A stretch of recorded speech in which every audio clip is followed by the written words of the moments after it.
Hello everyone, welcome to AVLSI lecture number 23 part 1.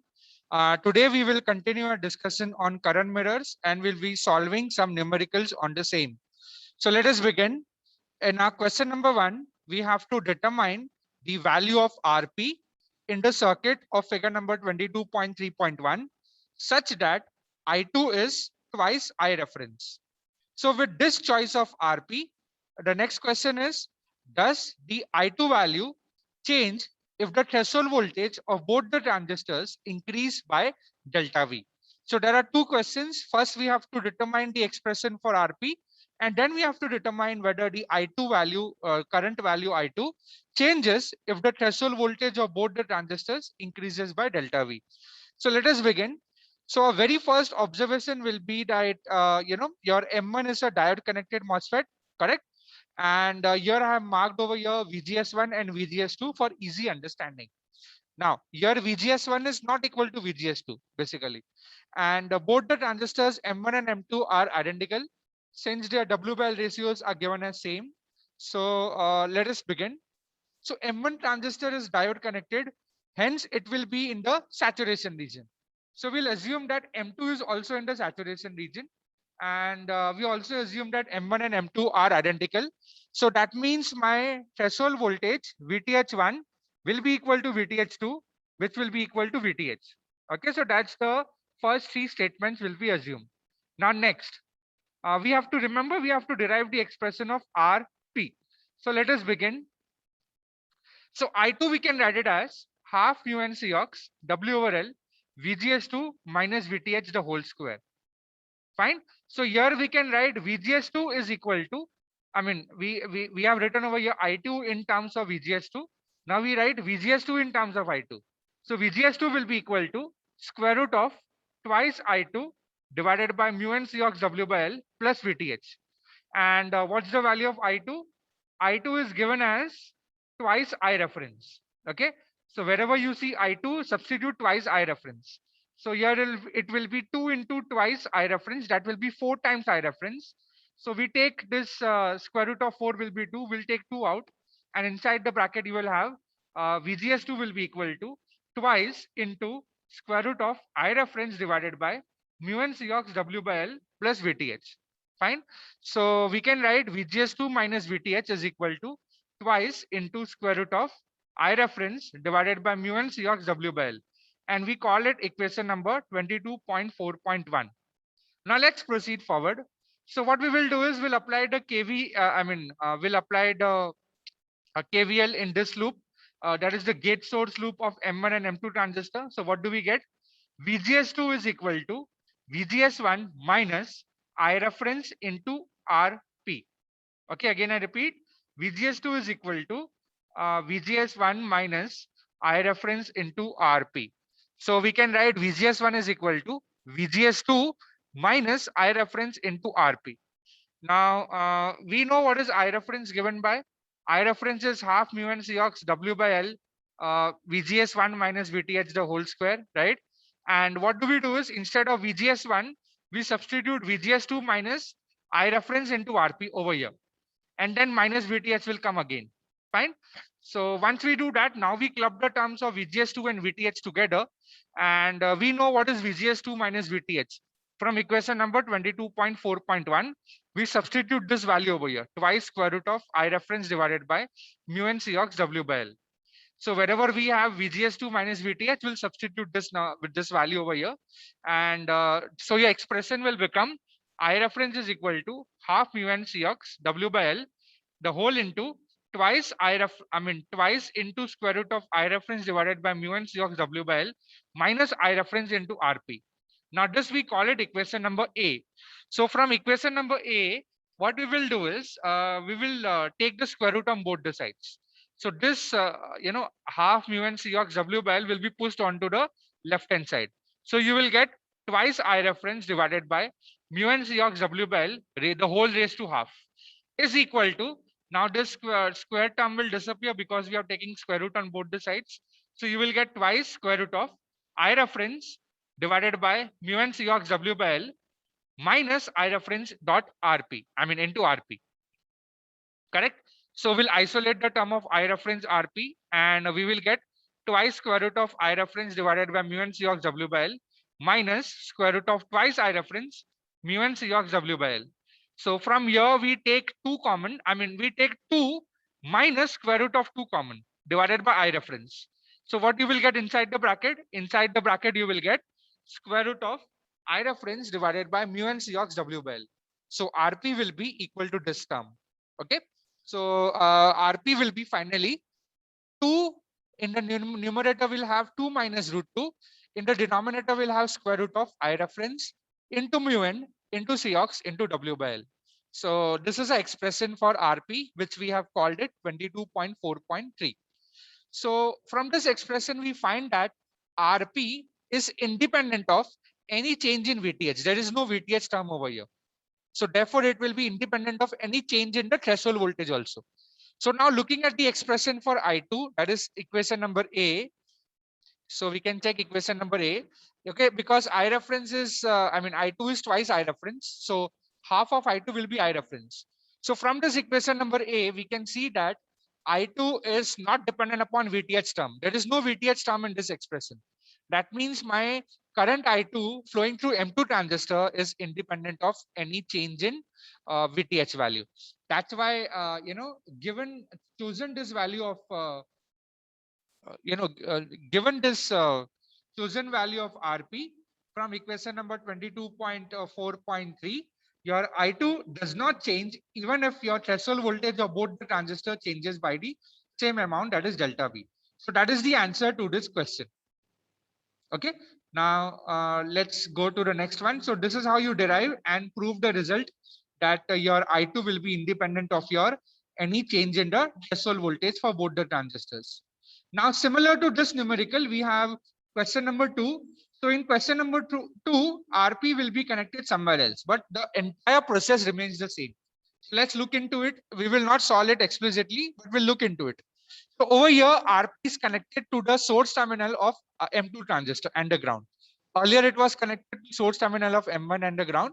So here, slightly a strategy will change. I mean, mostly most of the steps will remain the same. Only I this time is given as half of I reference. So with this choice of RP, we have to determine does the I2 value change if threshold voltage of both the transistors increases by delta V.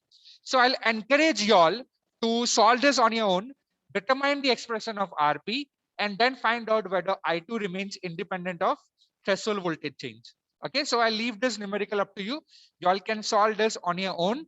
So I'll show you the final step, that is RP value. So you can check out and derive and let me know in the comment section whether you're getting the same expression of RP. So RP, after solving, you will get it as twice into square root of 2 minus 1 divided by I reference into mu n into Cox into W by L. So this expression of RP you will get after you arrive at all the after you solve this and arrive at this step. Okay, so this was about question number 2. I leave up to you to solve it on your own. Now let us move on to the next one. Question number 3. So these are all numericals based on your current mirror topic. So question number 3 is we have to calculate I copy current in each of the circuits given below. So there are 2 circuits given, 22.3.A and next is 22.3.B. So for these 2 circuits, we have to determine the I copy expression. Okay, I copy in terms of I reference. There is an assumption given. Assume all the transistors operate in saturation. So that's the assumption which we have, right? So let's start. What they have given is they have given the transistor sizing in terms of, so for M1 we have a transistor sizing of 3 times W by L of N. M2 sizing is twice W by L of N. M3 and M4 are also PMOS transistors. Are PMOS transistors. Their sizing is given as 5 into W by L of P and 3 into W by L of P. So P stands for PMOS, N stands for NMOS. So we have to determine, calculate I copy. Okay, so let us begin. Don't worry, it's not a complex circuit. As soon as you see a diode connected MOSFET, identify the current mirror in. So can you guess which will be the current mirrors? Yes, you are thinking correct. M1 and M2 form a current mirror pair. Okay, so let us analyze that further. So if you see carefully, so that's the solution over here. So we have to identify the current mirror pair. So M1 and M2 form a current mirror 1, let's say. So I mean, as we can say that why it is forming a current mirror, because your VGS1 is equal to VGS2, right? And we know the how to write the basic formula. So ID2, current flowing through M2 transistor, can be written as W by L of 2 divided by W by L of 1 into I reference. Okay, and what is this W by L of 2 and W by L of 1 is given as, it's twice W by L of n and divided by thrice W by L of n. Okay, so that's what we substitute, twice W by L of n and thrice W by L of n. So what you will get, ID2 will be 2/3 of I reference. Okay, now what is the another observation over here? Your same current, since M3 and M2 are connected in series, same current flows through them. So that means mod of ID3 will be equal to ID2. Why mod of? Because that's a PMOS transistor, so current flows in the opposite direction. That's why we have considered only the magnitude of it. So mod of ID3 will be equal to ID2. Remember it. Now next, in the next case here, if you observe carefully, M3 and M4 also form a current mirror. Correct? It form a PMOS current mirror, right? And here I copy same as your. Actually, we could have written over here mod of ID4, right? It's no harm in writing that. So let me replace this over here. It can be written as I copy is mod of, instead of writing ID4 because it's a PMOS, so we'll write it as mod of ID4. That's it. Okay. So M3 and M4 form a current mirror too. So as your VSG3 is same as your VSG4. So we can write, because we know the basic current mirror, we can write the expression as mod of ID4 is equal to W by L of 4 divided by W by L of 3 into mod of ID3. Okay. And what is W by L of 4 and 3 given to us? So W by L of 4 will be 3 times W by L of P, and W by L of 3 will be 5 times W by L of P. So it will be actually 3 by 5. Let's check it out. Okay. Yeah. So mod of ID3 will be equal to 3 times W by L of P divided by 5 times W by L of P into mod of ID3. That will be 3 by 5 into mod of ID3. Now ID4 can be written as, because ID3 mod of ID3 is same as your ID2, and what is ID2? 2/3 of I reference. So what we can do is we can write this mod of ID4 as W by L of 4 divided by W by L of 3 into ID2, and ID2 is what? W by L of 2 into W by L of 1 into I reference. Okay, so that is same as 3 by 5 into mod of ID3. And what is ID3? Mod of ID3, 2 by 3 I reference. So if you multiply them, you will get 2 by 5 I reference. And mod of ID4 is what? I copy, right? Mod of ID4 is I copy. So hence we can write I copy is equal to 2/5 of I reference, right? So here we have calculated the value of I copy. In the exam, they might also give you the value of I reference. Let's say 10 microamperes, right? So then the answer will be 2 into 10 micro divided by 5. So you can get some numbers also of I copy, right? So we can expect this kind of questions in your exam. So I copy will be 2/5 of I reference. Okay, I hope it is clear to you how we can apply the concept of current mirror over here. Now we have to do the similar analysis for figure number 22.3.b. So here is the network. Don't get panicked. It's a very simple network. Don't worry about it. We have to just identify the current mirrors over here. Okay, so let us begin. So first of all, we will name the transistors over here. This is the circuit given to you, right? So first step will be naming the transistors and identifying the current mirror. So we'll name this transistor as M1, M2, M3, M4, and M5. Okay, along with their sizings are given to you. The aspect ratios, W by L ratios are given to you, right? And we have to determine the expression of I copy. And let us start. So first thing we observe is M1 and M2 form a current mirror pair. Okay, so how can I write ID2? ID2 will be W by L of 2 divided by W by L of 1 into I reference. That will be 5 times W by L of n divided by W by L of n. Okay, into I reference. That will be 5 by 1 I reference. So ID2 will be 5 times I reference. Now this same ID2 flows through the transistor M4 also. So ID2 will be mod of ID4 also, right? So please remember it, and let's proceed forward now. So if you see carefully over here, we'll have another two current mirrors. So first we'll think of current mirror number 2. So M4 and M5 also form a current mirror if you see carefully, right? As VSG5 is equal to VSG4. And where can we write the expression? So ID5, mod of ID5 will be equal to W by L of 5 divided by W by L of 4 into mod of ID4. And what is W by L of 5? Twice W by L of P. And what is W by L of 4? W by L of P. So the ratio will be 2, right? So mod of ID5 will be equal to twice mod of ID4. Fine. Now, similarly, if you see carefully, your ID2 can be written as mod of ID4. Here it is, right? Because M4 transistor and M2 transistor are connected in series. So we write ID2 is equal to mod of ID4 and mod of ID5 is equal to twice mod of ID4, right? And which we can write it as twice of ID2. And what is ID2? ID2 is 5 times I reference, right?